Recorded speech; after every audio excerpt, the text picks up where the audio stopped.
अस्सलाम वालेकुम दोस्तों, अपनी नेक्स्ट वीडियो के साथ आपको वेलकम करता हूं अपने इस चैनल में। उम्मीद है सब खैरियत से होंगे। तो चलते हैं आज की अहम न्यूज़ की जानब।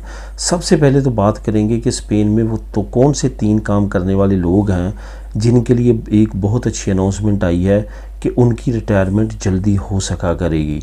अब इस पर बात करेंगे तफसीली और आप लोगों के साथ एक लिंक भी शेयर करूँगा और बताऊँगा कि किस तरह से वो रिटायरमेंट ले सकते हैं और कौन सी एज पे उनको रिटायरमेंट मिलेगी। उसके बाद इंग्लैंड प्राइम मिनिस्टर जिसने इमिग्रेंट से रिलेटेड एक ताज़ा तरीन ऐलान किया है जो कि काफ़ी ज़्यादा अहम समझा जा रहा है, इस पे बात करेंगे। उसके बाद किराए के मकान बारे ताज़ा तरीन कवानीन क्या कहते हैं। कुछ दोस्तों के कमेंट भी आए हैं जो कि परेशान कौन थे, इस पे बात करेंगे। उसके बाद स्पेन नेशनलिटी बारे एक नया तजर्बा जो है वो सामने आया जो आप लोगों के साथ मैं लाजमी तौर पे शेयर करना चाहता हूँ ताकि आप भी इस सिचुएशन से बच सकें और बर वक्त एक काम करते हुए इस परेशानी से निकल सकें। इस पे बात करेंगे वीडियो के आखिर में। सबसे पहले तो बात करते हैं कि स्पेन के वो तो कौन से 3 लोग हैं जो ख़ास प्रोफेशन करते हैं और उनको रिटायरमेंट की जल्दी मिलने की बहुत ज़्यादा तवक्को है और आने वाले कम वक्त में उनको ये इजाज़त मिल जाएगी। यहाँ पे ये बताता चलूँ कि वैसे तो स्पेन में काफ़ी ज़्यादा प्रोफेशंस ऐसे हैं जो ये चाहते हैं कि उनका प्रोफेशन क्योंकि काफ़ी ज़्यादा सख्त है, काफ़ी ज़्यादा जो है वो तवज्जो तलब है, जिसकी वजह से उनको एक ख़ास उम्र तक ही वो प्रोफेशन वो सही तौर पे कर सकते हैं, उनको रिटायरमेंट की जल्दी राइट मिले। लेकिन हुकूमत ने फाइनली डिसाइड किया और 3 शोबों को चुना है। इन 3 शोबों में सबसे पहला जो शोबा है वो है कंस्ट्रक्शन से रिलेटेड अल्बनीलेस, यानी कि जो लोग मिस्त्री वगैरह हैं जो कंस्ट्रक्शन का काम करते हैं वो राइट रखेंगे कि वो 65 साल की उम्र में रिटायर हो जाएंगे। उसके बाद हुकूमत ने कहा है टैक्सी ड्राइवर्स, क्योंकि टैक्सी ड्राइव करना भी एक आसान काम नहीं है। एक ख़ास मुद्दत तक आप ड्राइविंग सही तौर पे तवज्जो के साथ कर सकते हैं और काफ़ी ज़्यादा डेंजरस काम है, तो टैक्सी की फील्ड को भी इसमें रख लिया गया है। टैक्सी ड्राइवर्स को भी कहा गया है कि वो 65 साल की उम्र में रिटायर हो सकेंगे। उसके बाद सफाई करने वाले, घरों वगैरह की सफाई करना भी काफ़ी ज़्यादा मेहनत तलब काम है, जिसको करने के लिए काफ़ी ज़्यादा जो है आपको तगदो करना पड़ती है और काफ़ी ज़्यादा रिस्की जगहों पे भी काम करना पड़ता है। तो इनको भी इजाज़त दे दी गई है कि ये 65 साल की उम्र तक पहुंचने तक अपनी जो है वो रिटायरमेंट अप्लाई कर सकते हैं।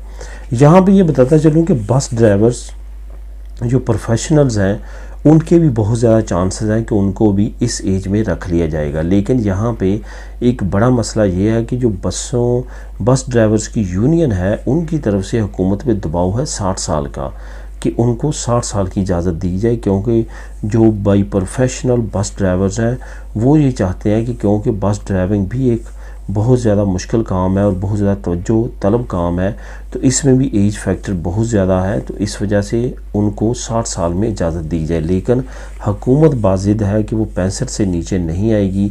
यही वजह है कि टैक्सी को इस कैटेगरी में फ़िलहाल रखा गया, लेकिन बस ड्राइवर्स को क्योंकि वो भी as a professional bus drivers हैं तो उनको इस कैटेगरी में अभी तक नहीं रखा गया, लेकिन आने वाले वक्त में उनको रखा जा सकता है। वो भी 65 साल में इंटर हो सकते हैं, लेकिन फ़िलहाल वो नहीं मान रहे और उनकी तरफ से हड़ताल मुख्तलिफ एरियाज़ में जारी है।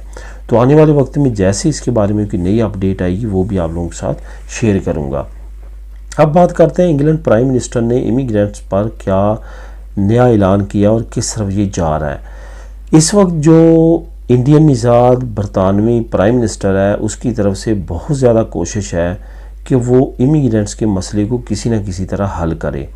और मसला वो किस तरह हल करना चाहते हैं कि पूरी दुनिया उसकी मुखालफत करे, ख्वाह वो यूएनओ हो, ख्वाह वो यूरोपीय यूनियन हो, ख्वाह उसके अंदर जो सिविल सोसाइटी है वो हो, ह्यूमन राइट्स वॉच जो ऑर्गेनाइजेशंस हैं वो हों, लेकिन उनको कोई भी फ़र्क नहीं पड़ता। वो ये चाहते हैं कि डिपोर्टेशन सिस्टम और रिवेंडा का सिस्टम जो है वो रिवील हो और वहाँ पे ज़्यादा इमिग्रेंट्स को भेजा जाए। अब प्राइम मिनिस्टर ने एक नया ऐलान किया है कि वो तमाम केसेस जो कि अदालतों की तरफ से, जो कि लोअर और मीडियम अदालतों की तरफ से रिजेक्ट हो चुके हैं, उन तमाम केसेस को हम सुप्रीम कोर्ट में लेके जाएंगे।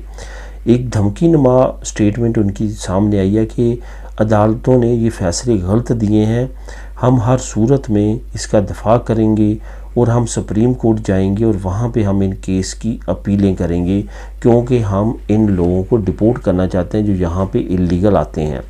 अब यहाँ पे ये भी आपको बताता चलूँ ब्रेक्सिट के बाद एक रिकॉर्ड इमिग्रेंट जो हैं वो यूके में इंटर हुए, और हुकूमत की इस वक्त सबसे बड़ी परेशानी यही है कि इन बोट के ज़रिए आने वाले इमिग्रेंट्स को किस तरह कंट्रोल किया जा सके। लेकिन अभी तक हुकूमत टोटली नाकाम है, लेकिन आने वाले वक्त में हुकूमत इस पर मज़ीद प्लान करने जा रही है। इस तरह के और केसेस सामने आ सकते हैं। अब सारा जो कार्रवाई है वो सुप्रीम कोर्ट पे जाएगी। सुप्रीम कोर्ट इसके बारे में क्या फ़ैसला देती है और सुप्रीम कोर्ट की क्या ज़िम्मेदारी बनती है, ये तमाम चीज़ों को अब लेके आने वाले वक्त में चला जाएगा। हो सकता है कि सुप्रीम कोर्ट की तरफ से आने करीब फ़ैसला मतवक्को हो, लेकिन हुकूमत ने अपनी अनाउंसमेंट कर दी है कि वो इन तमाम केसेस को जो कि हुकूमत को रिजेक्ट कर दिए गए हैं अदालतों में, और अदालतों ने मना किया है कि लोगों को ना रिवांडा भेजा जाए और ना ही बिला किसी तहकीक के इनको डिपोर्ट किया जाए, क्योंकि इनकी जानों को ख़तरा हो सकता है। रिवांडा के बारे में अदालत ने ये कहा था कि वो ऐसा मुल्क नहीं है कि वहाँ पे इमिग्रेंट्स को रखा जाए और वहाँ से उनको आबाई मुल्क उनको भेजा जाए। इस वजह से इस तमाम कार्रवाई को रोका गया था। लेकिन अब सुप्रीम कोर्ट में अगर हुकूमत ये केस लेके जाती है तो आगे चल के सुप्रीम कोर्ट इस पर क्या फ़ैसला करती है ये तो आने वाले वक्त में पता चलेगा। लेकिन लग ये रहा कि ह्यूमन राइट्स की वायलेशन क्योंकि इन शोबों में काफ़ी ज़्यादा है, इस वजह से सुप्रीम कोर्ट हो सकता है कि इमिग्रेंट्स की फेवर में ही फ़ैसला दे। तो दोस्तों इसका लिंक भी आपको नीचे डिस्क्रिप्शन में मिल जाएगा, आप इसको खुद भी क्लिक करके रीड कर सकेंगे। अब बात करते हैं किराए के मकानों के बारे में ताज़ा तरीन कवानीन। दोस्तों आपको मालूम है कि 2022 में सिर्फ 2% मालिक मकानात को कहा गया कि आप बढ़ा सकते हैं किराया। उसी कानून को फॉलो करते हुए अब भी वही है। अगर आपका कॉन्ट्रैक्ट ख़त्म हो जाता है तो ऑटोमेटिकली वो दिसंबर 2023 तक रहेगा, वो चेंज नहीं होगा।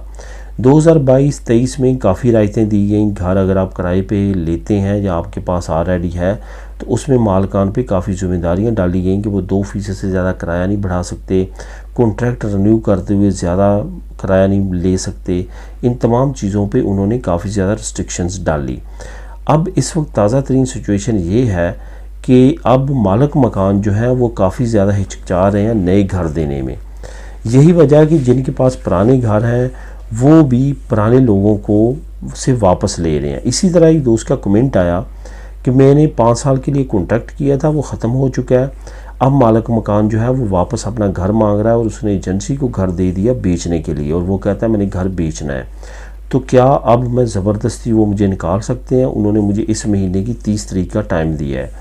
अगर आप अपने किराए पिछले कॉन्ट्रैक्ट जो एक्सपायर हुआ उसके मुताबिक डालते रहेंगे उनके बैंक अकाउंट में जहाँ पे आप पहले बैंक किराया जमा करवाते थे, तो कोई भी किसी तरह का मसला नहीं है, आपको वो नहीं निकाल सकते। सिर्फ आपने एक ही स्टेटमेंट रखनी है कि आप घर तलाश कर रहे हैं और तलाश करते भी रहें, क्योंकि अगर वो वापस लेना चाहते हैं तो अगर आपको मुतबादल घर मिलता है तो आपको छोड़ देना चाहिए। अगर नहीं मिल रहा तो आपने अपना इंदराज मुख्तलिफ एजेंसी में करवाते रहना है और उनका उसका रिकॉर्ड भी अपने पास रखना है। कल को अगर ये आपको अदालत में लेके जाते हैं तो वहाँ पे प्रेजेंट आप कर सकते हैं कि मैंने इतनी एजेंसीज़ में इंदराज करवाया है और मैं इतना किराया हर महीने पे कर रहा हूँ, मैं नजायज़ काबज़ नहीं हूँ। तो कोई भी किसी तरह का भी कानून ऐसा नहीं है कि आपको वहाँ से निकाल सके। इस वजह से इसके बारे में बेफिक्र रहें कि वो आपको ज़बरदस्ती निकालेंगे, बल्कि आप एक तरह के लीगल वहाँ पे बैठे हैं।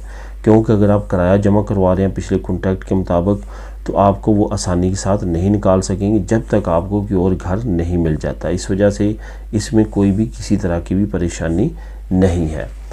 अब आखिर में बात करते हैं स्पेन नेशनलिटी के बारे में। एक नया तजर्बा जो पेश आया जिसको मैं आप लोगों के साथ इस वजह से शेयर करना चाहता हूं कि कुछ लोग जो है सुस्ती और काहली में रहते हैं, जिसकी वजह से वो अपना काम मज़ीद लेट से लेट करवाते रहते हैं।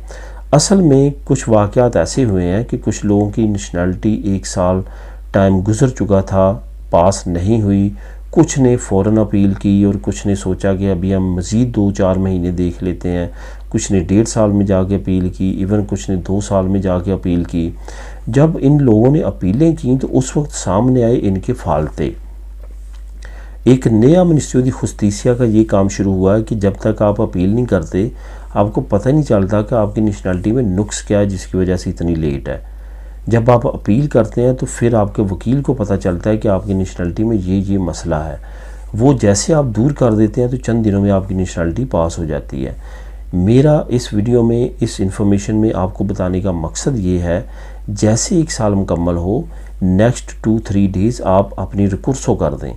रिकुर्सो करेंगे तो अगर आपके केस में कोई खुदा न खास्ता मसला होगा तो वो सामने आ जाएगा, आप उसका हल करेंगे तो आपकी नेशनलिटी पास हो जाएगी। अगर कोई मसला नहीं भी होगा तब भी आपकी नेशनलिटी रिकुर्सो में जाके पास हो जाएगी। लेकिन अगर बैठे रहेंगे, हो सकता है कि आपके केस में कोई मसला हो और वो आपका इंतज़ार कर रहे हो कि आप रिकुर्सो करेंगे तो वो सामने लेके आएंगे और आप वो हल करेंगे। तो इस तरह की सिचुएशन सामने आ रही है और इस तरह के वाक़यात पेश आए हैं। बहुत सारे लोगों को पता ही तब चला जब रिकुर्सो किया कि उनकी नेशनलिटी में कोई रुकावट है, कोई मसला है, कोई डॉक्यूमेंट एक्सपायर है, कोई डॉक्यूमेंट नहीं है, वो मांग रहे हैं, इस तरह की सिचुएशन। तो इस वजह से लाजमी तौर पर रिकुर्सो में जाएँ जब आपका 1 साल से ऊपर टाइम हो जाता है। मिलेंगे नेक्स्ट वीडियो में नई इन्फॉर्मेशन, नई न्यूज़ के साथ। अल्लाह हाफिज़।